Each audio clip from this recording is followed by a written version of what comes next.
منتقل ہوتی.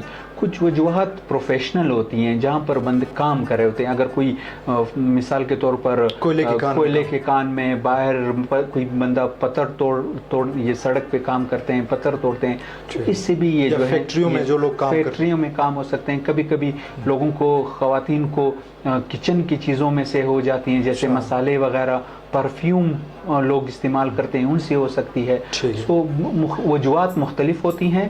علامات جو میں نے آپ کو بتائی ان کی شدت مختلف لوگوں میں مختلف ہوتی ہے. جتنی بیماری بڑھتی ہے اس کی شدت اور اس کی علامات اتنی ہی زیادہ ہوتی جاتی ہے. ٹھیک ہے. اور اس کی ٹریٹمنٹ, علاج, دیکھیں اکثر لوگ یہ سمجھتے ہیں کہ ان کا علاج یا نہیں ہے.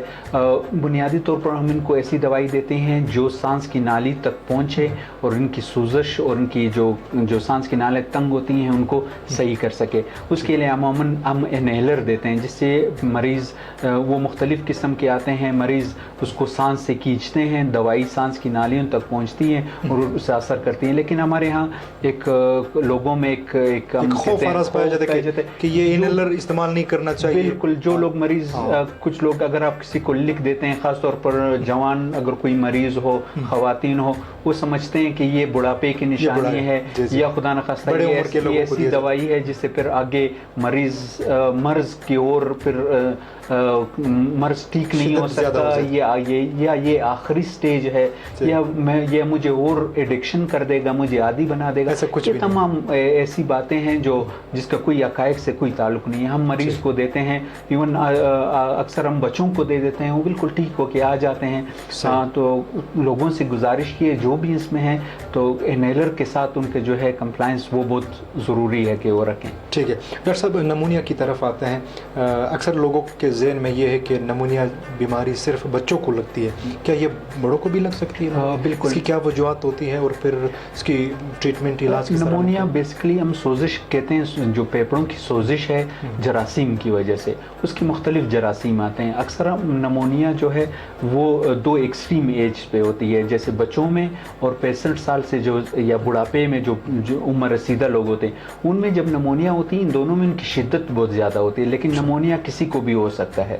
عموماً اس کا علاج جو ہے وہ اینٹی بائیوٹک ہوتے ہیں, اینٹی بائیوٹک سے وہ ٹھیک ہوتے ہیں. لیکن یہاں پر میں آپ کو ایک بتانا چاہتا ہوں, جیسے آپ نے پہلے سوال کیا, اکثر ہم نے دیکھا ہے کہ بہت سارے لوگوں کو نمونیا نہیں ہوتا, ان کو سادہ الرجی, کھانسی ہوتی ہے, لوگ اکثر ان کو اینٹی بائیوٹک مل رہی ہوتی ہیں.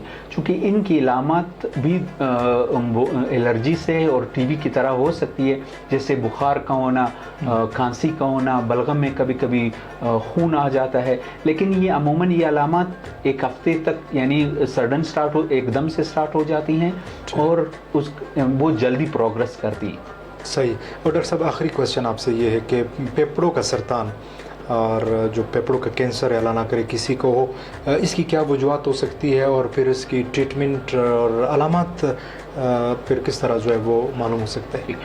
پھیپھڑوں کا سرطان جو ہے بنیادی طور پر اس کی جو سب سے بڑی وجہ ہے وہ اسموکنگ ہے. جو لوگ سگریٹ نوشی کرتے ہیں, اکثر وہ لوگ میں سرطان کے علامات یا چانسز زیادہ ہو جاتے ہیں.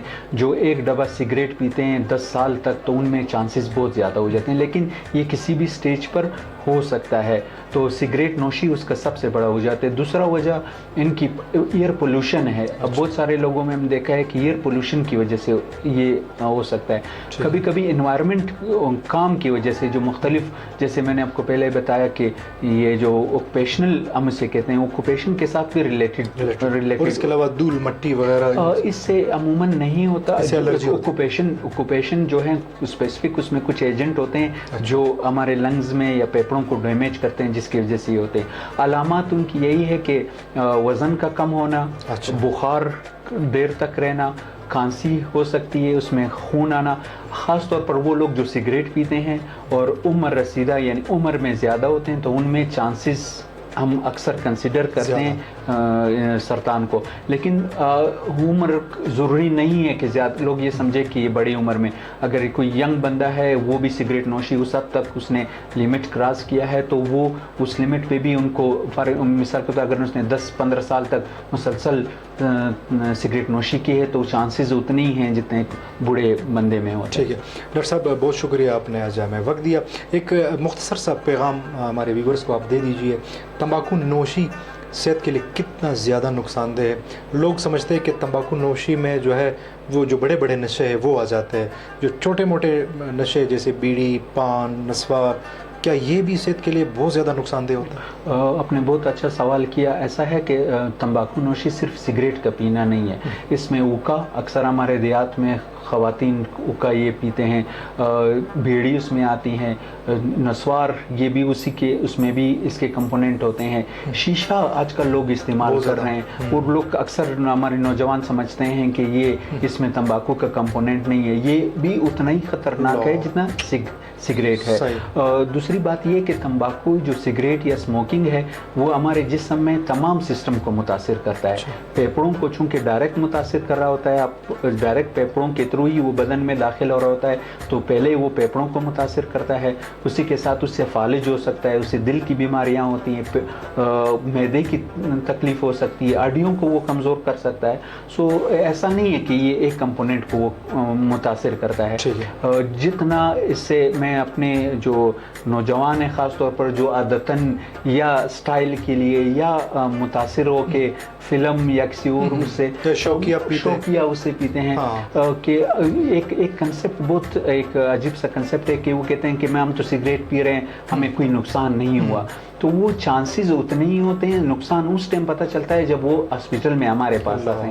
تو روڈ پہ یا اگر ریسٹورانٹ میں کوئی پی رہا ہے تو اس ٹائم وہ نقصان نہیں چلتا, جب اینڈ سٹیج میں اس کے نقصانات آتے ہیں تب نقصان ہو چکا ہوتا ہے اور مریض اس ٹائم پھر اس کو ریورس نہیں کر پاتا.